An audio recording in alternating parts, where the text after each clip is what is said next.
Now, your Weather Rate certified most accurate forecast. Fox 54 Weather. That is very bizarre. I want to say, Jordan, I'm left with more questions than answers. Plot twist, somebody that has a background in Hollywood design created the thing. You found out more. No, I don't actually know. I'm just guessing that that's Oh. That would be interesting. I would like to know how it got there, who it's from. I want to say, I think it was last year, there was a bust that was found. Do you remember that story? I do not, but I'm mildly intrigued. Maybe they go together. Maybe, but that's worth money. What I noticed, though, is that the skull it didn't look like it'd be your or my head for obvious reasons, but it looked like it was shaped differently.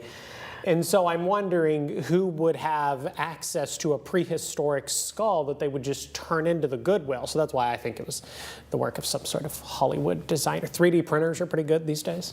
True, but again, more questions than answers. Oh yeah, there's a lot of questions, definitely no doubt about that. A quiet and clear night across North Alabama, southern and middle Tennessee, different from what we were talking about just 24 hours ago. We were still talking about showers and thunderstorms across the Tennessee Valley. Definitely not the case this evening, proving to be a beautiful night. Isolated opportunities for rain in the forecast as we head into the weekend and then through the early part of next week. Now, when you get to the car wash forecast, you got to think of the whole risk-reward scenario. That's what we're looking at here. The risk is that there's a chance of rain every single day, Saturday, Sunday, Monday, and Tuesday.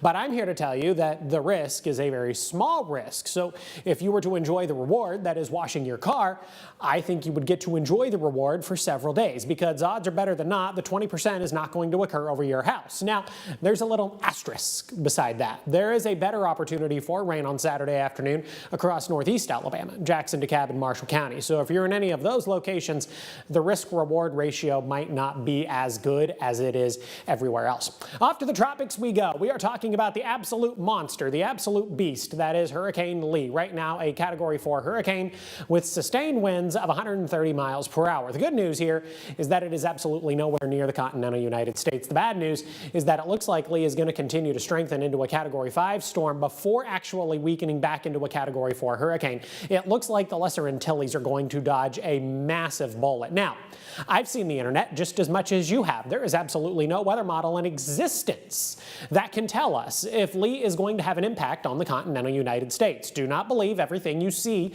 on the internet because it is impossible right now to tell if Lee is going to have any impact on the continental United States, and if it does, if it would maintain its strength when it does have an impact on the continental United States. But again, there is absolutely no way to tell if it's even going to impact us because we are way too far out from even beginning to talk about that. Temperatures only climbed into the mid and upper 80s this afternoon. Temperatures were a bit below average for this time of year. It looks like we could stick with that trend beyond the 7-day forecast.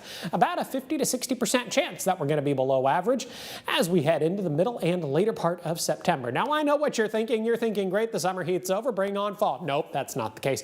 The average last 90-degree day at the Huntsville International Airport is September 19th, and you know just as well as I do that we have had some incredibly hot Octobers across the Tennessee Valley. A quiet night, temperatures dropping into the low 60s. Got a low right around 63 degrees. A perfect Friday, temperatures climbing into the mid and upper 80s, a bit below average once again. Average right around 89 or 90. It'll be a perfect evening for Friday night football. 77 at 8, 74 by 9, 72 degrees. By the time we get to 10 o'clock at night, we'll maintain a mostly clear sky, slight increase in cloud cover the later we get into the evening. Have a good look at the next 7 days. 85, 86 Saturday and Sunday, 89 on Monday, 91 on Tuesday, but look at next Wednesday and Thursday, a pair of 82s.